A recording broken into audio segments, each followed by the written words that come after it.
बिस्मिल्लाहिर्रहमानिर्रहीम। बेटे अगला टॉपिक आपके पास है ज्योमेट्रिक प्रोग्रेशन।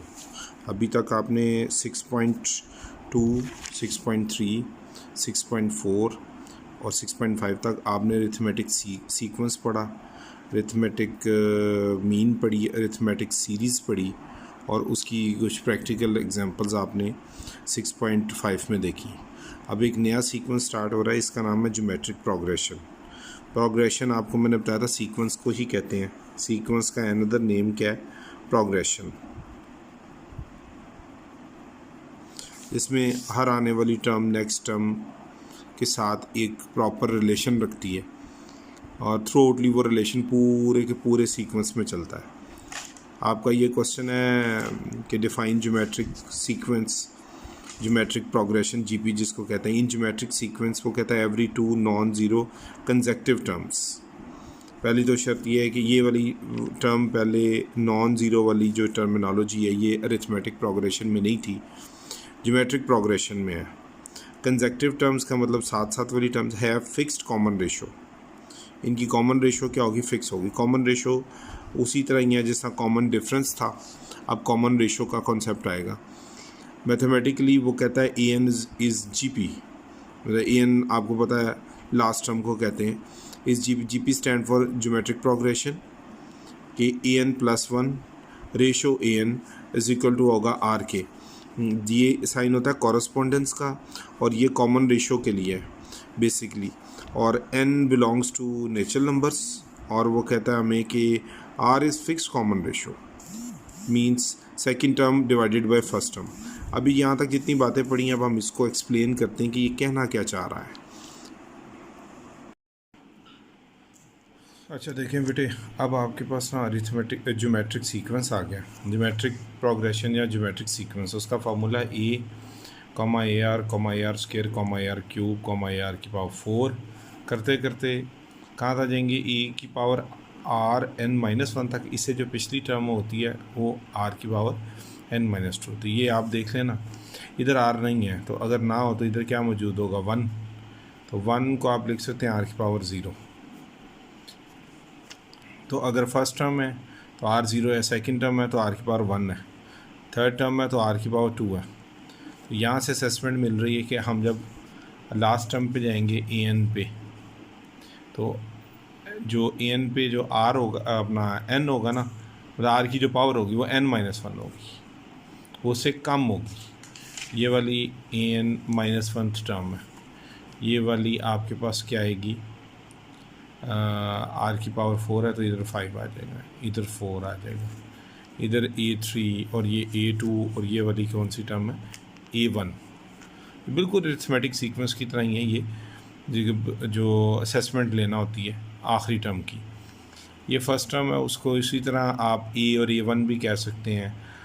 ये लास्ट टर्म है ए आर की पावर एन माइनस, इससे पिछली वाली क्या होगी? सेकेंड लास्ट टर्म, उसको ए आर की पावर एन माइनस टू बोलेंगे। वहाँ कॉमन डिफरेंस था अरिथमेटिक प्रोग्रेशन में, यहाँ कॉमन रेशियो है। उसका formula c dot r is equal to आपके पास second term over first term आएगा।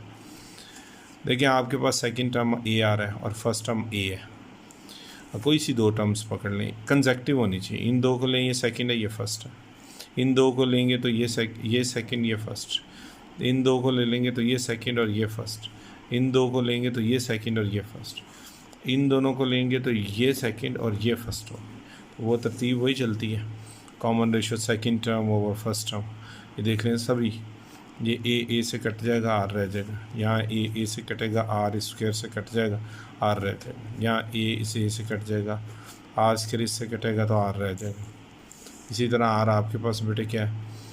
यहाँ पे ए से कट जाएगा तो आर क्यूब इससे कटेगा तो एक रह जाएगा तो आर रह जाएगा। लास्ट में आपके पास ए आर की power n minus one last term और सेकंड लास्ट टर्म ए से कट गया, इसको ऊपर ले जाएं तो इसकी पावर माइनस हो जाएगी, माइनस अंदर मल्टीप्लाई, ये माइनस एन ये प्लस टू हो जाएगा।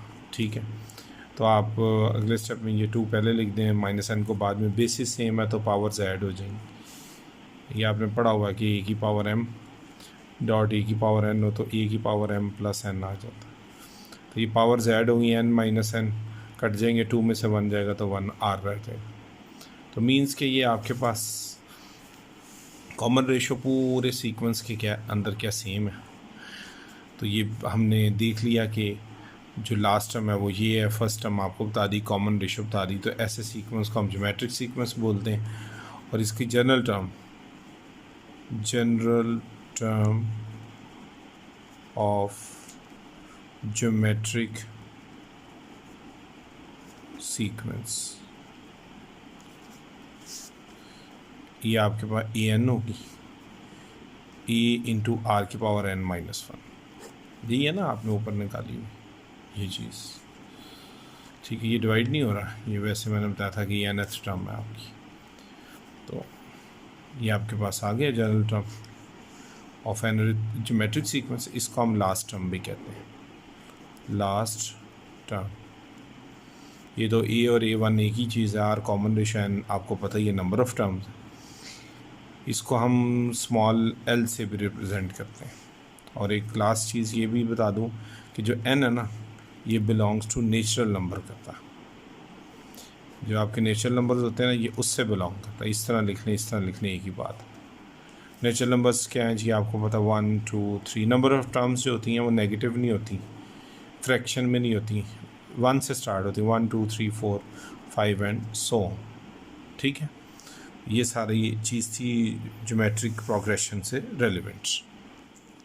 अब वापस इधर आ जाएं तो मैं आपको बता रहा था कि in geometric sequence every two non zero consecutive terms have fix common ratio. वो आपने देख ली है, second term over first term, उसको रेशो कहें या डिवीजन के। सेम चीज़ों के दरमियान जो डिवीजन आती है उसको रेशो बोलते हैं, वो आर होती है। ये मैंने आपको बता दिया था, जो सीक्वेंस होता है ना उसको हम ए एन लिख के यूँ ब्रैकेट्स में शो कर देते हैं। आर आपको मैंने अभी बताया कॉमन रेशो है, एन नेचुरल नंबर से, और आर फिक्स्ड है कॉमन रेशो। रिमार्क में वो कह रहा है दिस सिंबल, दिस इम्प्लाइज, ये क्या आपके पास है, डबल इम्प्लाइज, मतलब जैसे फॉरवर्ड जाएंगे रिवर्स भी आएंगे। इसको इफ़ एंड ऑन लीफ भी कहते हैं।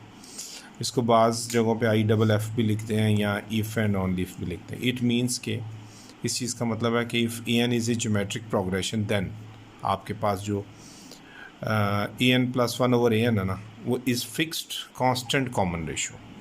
ये आपने देख लिया थ्रू आउटली पूरे सीक्वेंस में आर क्या रहा है आपका, कांस्टेंट ही रहा है। ये आपने देख लिया सारा। और आपने ये चीज़ भी देखी है कि if a n plus one over a n is fix constant ratio common ratio then a n is a geometric progression. ये मैंने सारी अभी आपको एक्सप्लेन किया है। तो यहाँ तक तो आपका ज्योमेट्रिक प्रोग्रेशन डिफाइन हो गया कि क्या चीज़ थी, ठीक है। अच्छा बेटे आगे आपके पास है, वो कहता है कि define common ratio of GP. मैंने वैसे आपको पूरा एक्सप्लेन कर दिया। वो कहता है in geometric sequence the fixed non zero numbers जो है ना आपके पास मल्टीप्लाइड टू और divided each term to make next term is called the common ratio denoted by are.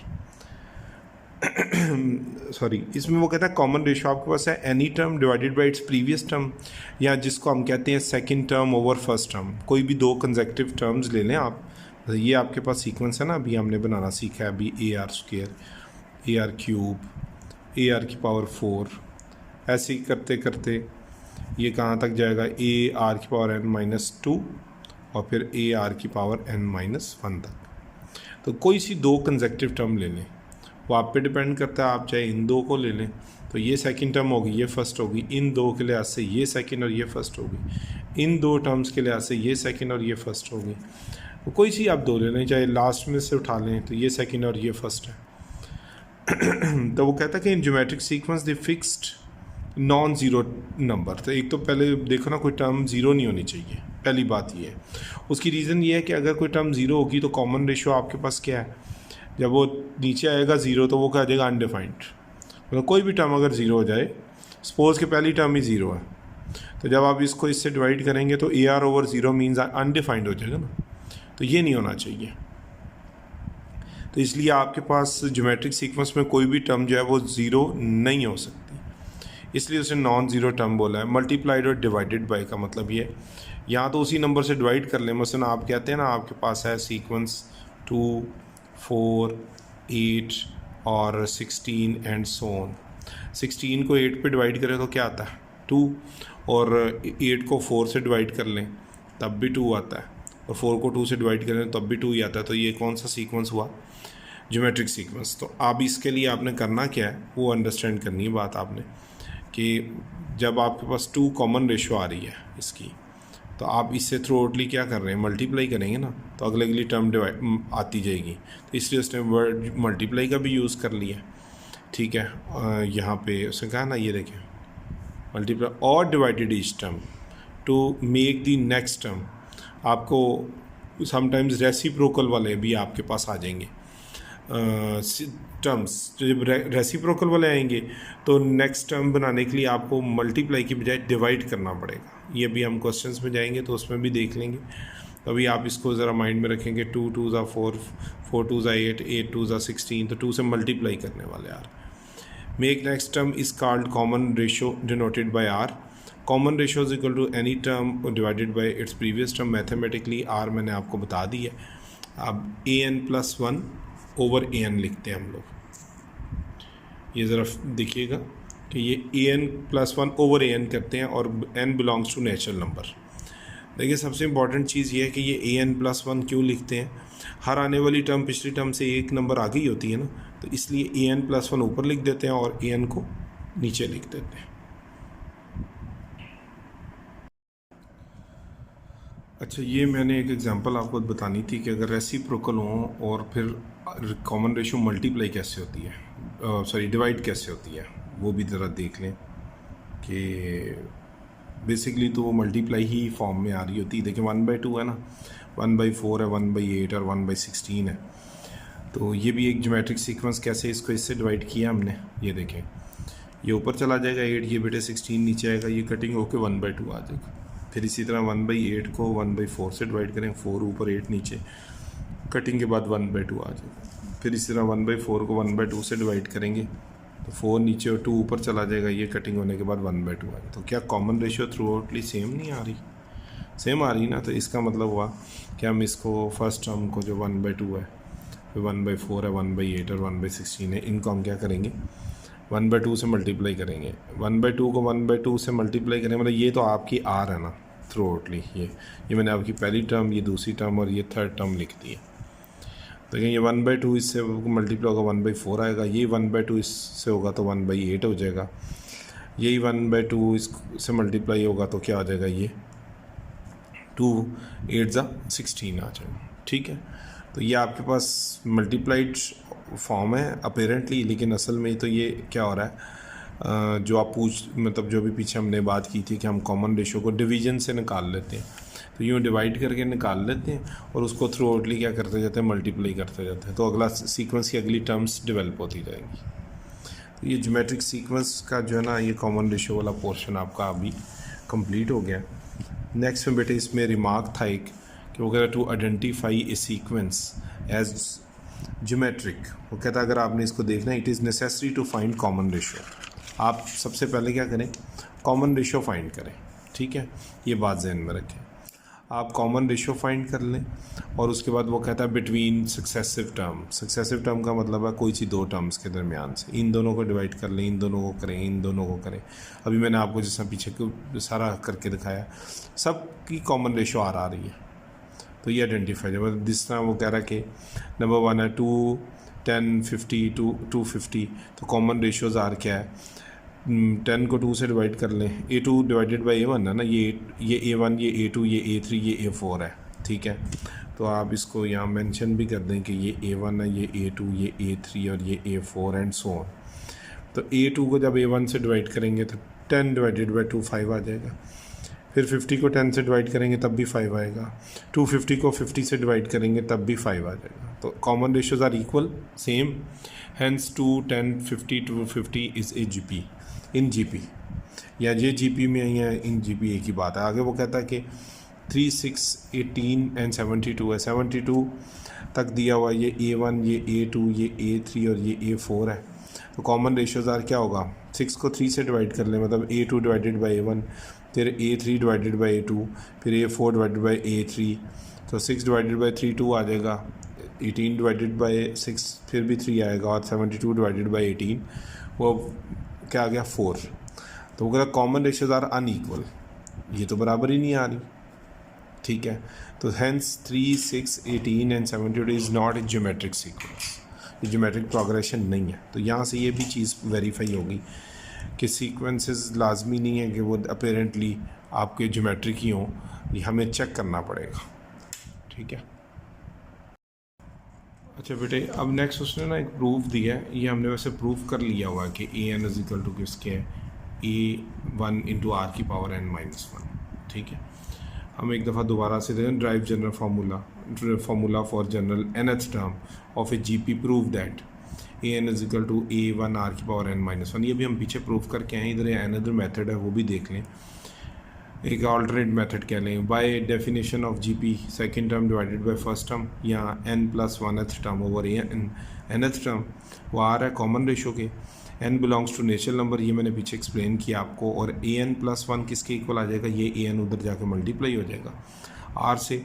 For first 3 numbers n put n is equal 1 2 3, then आप n की जगह 1 रखें तो 1+1 क्या हो जाएगा 2, A2 क्या आ जाएगा A1 r, फिर आपके पास n की जगह 2 पुट कर दें, n जब आप 2 पुट करेंगे तो इधर भी 2 आ जाएगा, यहाँ पे मीन्स कि यहाँ पे, तो यहाँ भी 2 आ जाएगा, तो 2+1 कितना हो जाएगा 3, और इधर A2 हो जाएगा, तो A3 is equal to A2r आ जाएगा। फिर आप n की जगह 3 रख दीजिएगा, तो आपके पास A3, यहाँ पे अगर 3 रखते हैं तो यहाँ पे भी 3 रखेंगे, तो 3+1 4 हो जाएगा, A4 A3r आ जाएगा, मतलब A4 की वैल्यू आ जाएगी आपके पास A3r। अब अगला ज़रा स्टाइल देखिएगा उसका, ये जो A2r है ना और ये A3r, इसको थोड़ा सा वो क्या करता है, मल्टीप्लाइड फॉर्म में लिखता है, मतलब A2 को ये मल्टीप्लाइड फॉर्म नहीं, सब्स्टिट्यूशन वैल्यू कर ली उसने। ये देखें ज़रा, A1 की वैल्यू आपके पास क्या है, अगर आप A2 की यहाँ से अगर देखें वैल्यू, तो किसके इक्वल है A1r की, तो A1r की ये वैल्यू उठाएँ यहाँ से, मतलब A2 की वैल्यू A1r, और यहाँ पे ला के ना पुट कर दें यहाँ पे, मतलब यहाँ से मुराद है कि यहाँ पे इस A2 की जगह, तो वो A1r r into are square हो जाएगा। ये उधर हिंट भी दे दिया है, because A2 is equal to A1r है। फाइनली A3 आपके पास किसके इक्वल आएगा, हम लिख सकते हैं उसको A1r की पावर 3-1 स्क्वायर है ना, स्क्वायर को आप 3-1 लिख सकते हैं। इसी तरह आपके पास A3+1 A3r है, उसको A4 लिखा था हमने, वो A3r बन गया था। A3 की वैल्यू आपने अभी पीछे फाइंड किया, वो क्या की है जी, ये A1r स्क्वायर यहाँ पे ऊपर मेंशन भी है, वो यहाँ पुट कर दी हमने, मतलब यहाँ पे A3 की जगह A1r स्क्वायर आ गया, r स्क्वायर इंटू r क्या हो गया, r क्यूब हो गया। अब इस r क्यूब को r की पावर 4-1 लिख सकते हैं, तो देखिए ज़रा, यहाँ पे 3, यहाँ पे 3, यहाँ 4, यहाँ 4। इसी पैटर्न को फॉलो करें तो वो कहता है कि following this pattern we have an is equal to A1 r की पावर n-1 तक जाएगा, क्योंकि 1 सब के साथ आ रहा है। यहाँ जो A2 टर्म थी ना, उसको भी लिख लें, A2 को लिख लें AR की पावर 2-1, यही बनती है ना इससे ये चीज़। तो ये एक पैटर्न फॉलो करते हुए आपके पास क्या आएगा, an is equal to A1 r की पावर n-, एक कम है इससे, a पहले वाला A1 भी लिख लें तो वो a ही होता है, इंटू r की पावर आप लिख सकते हैं 0, ठीक है। r की पावर 0 1 नहीं होता ना, वो A1 यही आ रहा है, ठीक है। तो आप इसको भी लिख सकते हैं, तो आप इसको 0 को अगले स्टेप में यूँ भी लिख सकते हैं AR की पावर 1-1, क्योंकि 1-1 0 ही होता है। तो यहाँ से पैटर्न को फॉलो करते हुए चलेंगे हम आगे की तरफ को। बहरहाल ये जो है आपके पास है, पैटर्न फॉलो करते करते कहाँ तक पहुँचेगा, A1 r की पावर n-1 तक। तो यहाँ पे अगर हम देखें तो ये तो खैर प्रूव हो गया, मैंने पीछे प्रूव करवा भी दिया था इसको, और रिमार्क में वो कहता है कि इन दी फार्मूला जो n है वो टर्म नंबर होता है, और जो ये 1 लेस देन टर्म नंबर, मतलब जहाँ पे जो भी आएगा वो इधर 5th होगा तो इधर 4 बन जाएगा, इधर 7 होगा तो इधर 6 बन जाएगा। तो ये इसकी एक पैटर्न था, मतलब कह लें कि अनदर अल्टरनेट मेथड था, वो भी क्लियर हो गया। अच्छा, ये बेटे एक एग्जाम्पल है 6.6 से रिलेटेड, कहता है find the 5th term of the GP. First example है इसकी, आपके पास ये एक ज्योमेट्रिक प्रोग्रेशन है, 12 को 6 पे डिवाइड करें 2 आता है, 6 को 3 पे डिवाइड करें तो 2 आता है।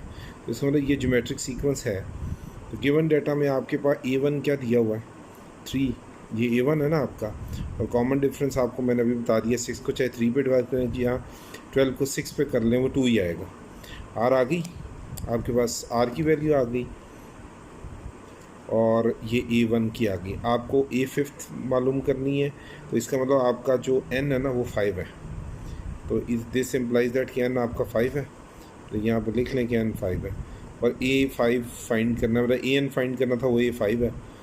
AN का फार्मूला आपको होता है A1 इंटू R की पावर n माइनस 1 है, तो n की जगह यहाँ 5 आएगा तो यहाँ भी आएगा, 5 माइनस 1 कितना हो जाएगा 4, तो ये 5 माइनस 1 इसकी पावर क्या आ जाएगी 4, ये गलती से 5 लिख गए।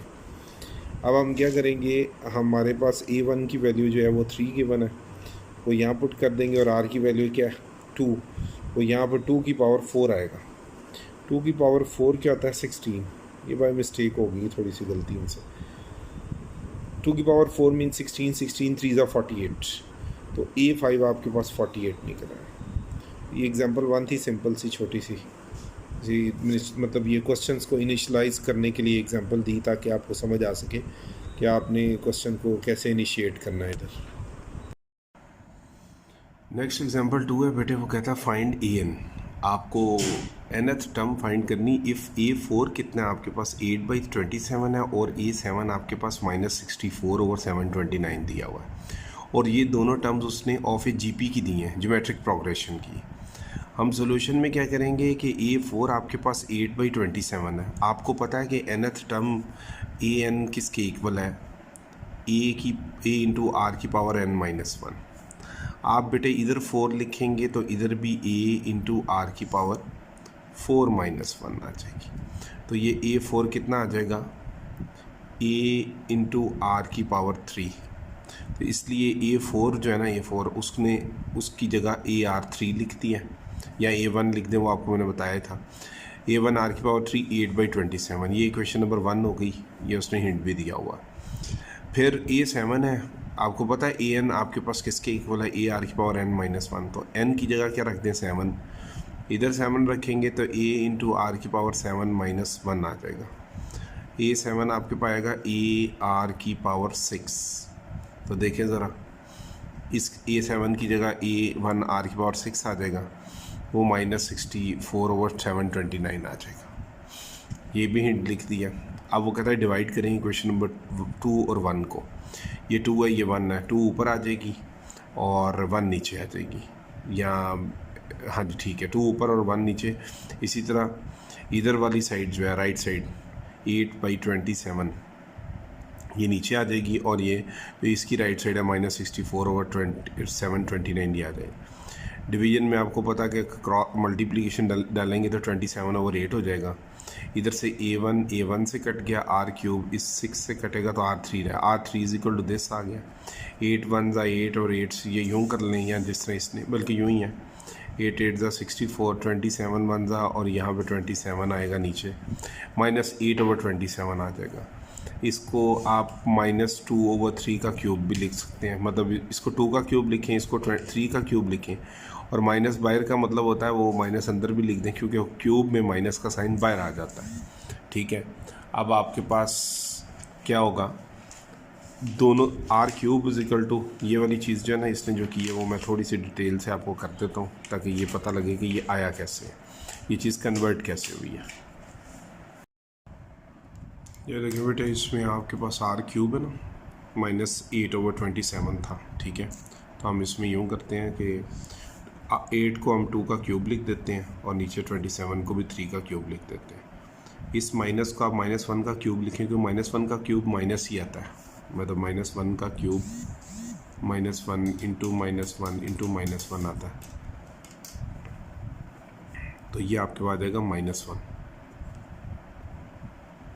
तो ये देखें, ये फिर इसलिए माइनस को मैंने -1 का क्यूब लिखा। अब -1 इंटू 2/3, तो इसको -2/3 आप एक स्टेप और कर लें, -1 इंटू 2 का होल क्यूब लिख लें, /3 का क्यूब है, तो ये अगले स्टेप में जाएगा -2 का क्यूब /3 का क्यूब। ठीक है, तो ये -2/3 का होल क्यूब लिख देंगे हम अगले स्टेप में, ये देखें। ठीक है, तो ये अब आर आ गया, r cube is equal to -2/3 का क्यूब, दोनों तरफ और 1/3 ले लें, इधर भी आएगी 1/3 से कट जाएगा, आर आ जाएगा, इधर से ये कट जाएगा -2/3 आ जाएगा। तो ये उससे निकाला हुआ था, यही मैंने आपको इधर एक्सप्लेन किया। अब देखें ये आ गया ना r -2/3। अब आपके पास है put r is equal to -2/3 in equation number 1, ये इक्वेशन 1 है, यहाँ पे पुट कर दें तो वो -2/3 का क्यूब आ जाएगा, वो -8/27 हो जाएगा, और a1 साथ मल्टीप्लाई हो रहा था, ये 27 से कटेगा, 8 से कट जाएगा, मतलब उधर जाकर कटिंग हो जाएगी, और -1 भी उधर ले जाएंगे तो a1 की वैल्यू -1 आ जाएगी। तो a1 तो आपके पास ये आ गया। an का फार्मूला आपको पता ही है, आपको nth टर्म चाहिए, तो a1 की वैल्यू -1 आ गई, वो पुट कर दी, और r की वैल्यू आपकी इससे कॉरस्पॉन्डिंगली क्या निकली, -2/3 वो लिख लें, होल पावर कितनी n-1 है, nth टर्म की जगह पे n ही रहेगा, ये चेंज नहीं होगा। इससे नेक्स्ट स्टेप में हम क्या करेंगे, ये -1 यूँ ही रहेगा, और इसको जो -2/3 है इसको आप एक स्टेप और कर लें, वो भी मैं आपको करके दिखा देता हूँ, 1 मिनट, ये देखिएगा, ये आपके पास है an इज इक्वल टू -1 और -2/3 की होल पावर n-1, -1 यूँ ही है, -1 इंटू 2/3 की होल पावर -1 कर लें, -1 तो यूँ ही रहेगा, इस -1 की पावर n-1 अलग कर लें, और ये 2/3 की पावर n-1 अलग कर लें। अब इसकी पावर 1 है तो बेसिस सेम है, तो पावर्स ऐड हो जाएंगी, तो -1 1 प्लस n-1 आएगा, ये -1 + 1 से कट जाएगा, तो बाकी आपके पास रह जाएगा 2/3 की पावर n-1। तो फाइनली ये क्या आ गया आपके पास, -1 की पावर n, 2/3 की पावर n-1। तो यही आपका आंसर है, ये देखिए, an इज इक्वल टू -1 की पावर n, 2/3 की होल पावर n-1। तो ये आपका क्वेश्चन भी कंप्लीट हो गया, ये रिक्वायर्ड था आपके पास। सेकंड एग्जांपल 6.6 की भी कंप्लीट हो गई। बिस्मिल्लाहिर्रहमानिर्रहीम। अच्छा, लास्ट एग्जांपल आप लोगों की 6.6 से रिलेटेड बेटे ये है कि एग्जांपल 3 में वो कहता है if the numbers 1, 4 and 3 are added to 3 consecutive terms of GP की 3 कंसेक्टिव टर्म ले लें, जैसा लाइक ये a1 है, फिर a1r है, और उससे अगली वाली a1r² है। वो कह रहा है the resulting numbers are in AP, जब उनमें हम ये नंबर्स ऐड करेंगे ना, 1 मतलब a1 में 1 ऐड कर देंगे, ये a1r में हम 4 ऐड कर देंगे, और ये a1r² में ये वाला 3 ऐड कर देंगे, तो जो नए नंबर बनेंगे वो किस में चले जाएंगे, AP में, like this one, a1 + 1, a1r + 4 और a1r² + 3 आर इन AP, ये AP में हो गए, और ये वाले 3 कंसेक्टिव टर्म्स किस में चलेंगी, GP में। तो वो कहता है कि find the numbers of their some is 13, numbers आपने फाइंड करने ये वाले, और उनका सम कितना है, 13 है। तो पहले तो गिवन है ये मैंने लेट a1 a1r और a1r² be 3 consecutive terms of GP by given data a1 + a1r + a1r² is equal to 13 क्या आ जाएगा। इन तीनों में से a1 कॉमन ले लेंगे, क्योंकि ये गिवन है उसने कि तीनों का सम 13 है, तो a1 कॉमन ले लें, 1 + r + r² is equal to 13 है। आल्सो गिवन दैट कि ये ऐड करने के बाद ये वाले नंबर 1, 4 and 3 ऐड करने से ये किस में चले जाएंगे, AP में। तो अब अगर ये AP में चले गए हैं तो ऊपर से अगर बहरहाल पहले आप इस चीज़ को देखें, a1 + r एक ये AP के नंबर्स हैं, ठीक है, तो कॉमन डिफरेंस सेम होगा, मतलब इसमें से इसको माइनस कर दें वो बराबर आएगा इसमें से इसको माइनस करके। तो देख लें ये आपके पास है कि इसमें से जब ये माइनस होगा तो ये पहले लिख लिया माइनस, यही पढ़ा हुआ ना हमने, कॉमन डिफरेंस 3 कंसेक्टिव टर्म्स अगर हों तो इसका इसमें से निकाल लो और इसमें से इसको निकाल दो, माइनस कर दो, तो वो बराबर आएगा, क्योंकि यही होता है AP का रूल के तमाम नंबर्स का कॉमन डिफरेंस सेम होता है। तो अब आपके पास ये माइनस अंदर बढ़े, -a1 और -1 आ जाएगा। लेफ़्ट साइड को पहले देख लें, a1r यूँ ही है, ये 4 में से 1 चला जाएगा, 3 रह जाएगा और -a1 लिख देंगे।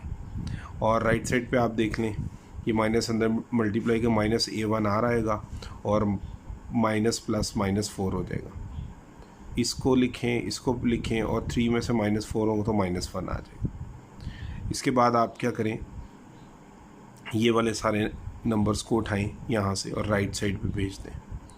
जब ये एक स्टेप इसने मिस किया हुआ है, 0 इज इक्वल टू होगा आपके पास a1r², ये वाली वैल्यू माइनस a1r, फिर -1 ये वाला, फिर ये वाला माइनस a1r, और ये माइनस a है तो उधर आके प्लस a1 हो जाएगा, और ये +3 है तो उधर आके -3 हो जाएगा। ठीक है, तो ये अगले स्टेप में ये a1r² इधर पहले लिख दें, ये -a1r और -a1 और -2a1r हो जाएंगे ये मिल के, और -1 और -3 -4 हो जाएंगे।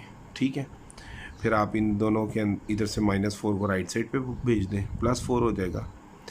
इन तीनों वैल्यूज़ में से a1 कॉमन आ रहा है, तो 1 - 2r + r² रह जाएगा।